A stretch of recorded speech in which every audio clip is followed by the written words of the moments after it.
ସାନ ପିଲା ହେଲେ ଦାନତା ମହାନ। ସଭାସ୍ଥଳୀରେ ସମସ୍ତଙ୍କ ଦୃଷ୍ଟି ଆକର୍ଷଣ କଲା ଏହି କୁନି ଝିଅଟି। ନିଜ କଲେଜ ବା ପକେଟ ଖର୍ଚ୍ଚରୁ କାଟି ସଞ୍ଚୟ କରିଥିଲା 5,000 ଟଙ୍କା। ନିଜକୁ ସ୍ୱେଚ୍ଛାସେବୀମାନଙ୍କ ସହିତ କରିଥିଲା ସାମିଲ। ମଞ୍ଚ ଉପରେ ଅତିଥିମାନଙ୍କ ସମ୍ମୁଖରେ କ୍ୟାନ୍ସର ପୀଡ଼ିତା ନିଃସହାୟ ବ୍ୟକ୍ତିଙ୍କୁ କଲା ଏହି ଦାନ।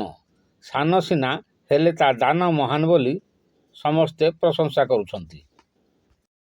ନିଜ ପକେଟ ମନିରୁ ବଞ୍ଚେଇକି ଆଜି ଆମ ପାଖରେ ଯେଉଁ ପରିବାର ଗୋବିନ୍ଦପୁର ଅଛନ୍ତି, ଆମର ପ୍ରଦୀପ କୁମାର ଜେନା, ଯାହାର ପରିବାରରେ ସେ ଏକୁଟିଆ ରୋଜଗାରକ୍ଷମ ଥିଲେ ଆଉ ଆଜି ସେ କ୍ୟାନ୍ସର ପୀଡ଼ିତା।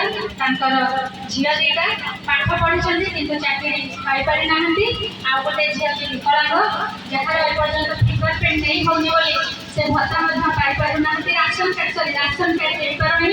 ତେଣୁ ମନ୍ତ୍ରୀ ମହୋଦୟଙ୍କୁ ଅନୁରୋଧ କରିବି ସେ ତାଙ୍କ ପାଇଁ କିଛି ବ୍ୟବସ୍ଥା କରିବେ ଆଉ ତାଙ୍କ ହସ୍ତରେ ସେ ଆଜି 5,000 ଟଙ୍କା ତାଙ୍କ ପରିବାରର ତାଙ୍କର ମାନେ ଶରୀରର କିଛି ଇଏ ପାଇଁ କରୁଛନ୍ତି। ଆଶା ଶୀଘ୍ର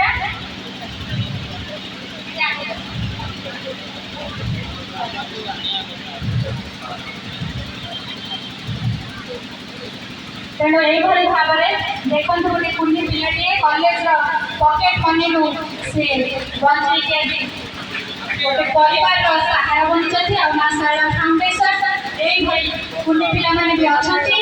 ଆଜି ଗର୍ବର କଥା, ଆଜି ଯେଉଁ ଫାଉଣ୍ଡେସନରେ ପିଲାମାନେ ଅଛନ୍ତି ତାଙ୍କ ପାଖରେ ଅଧିକାଂଶର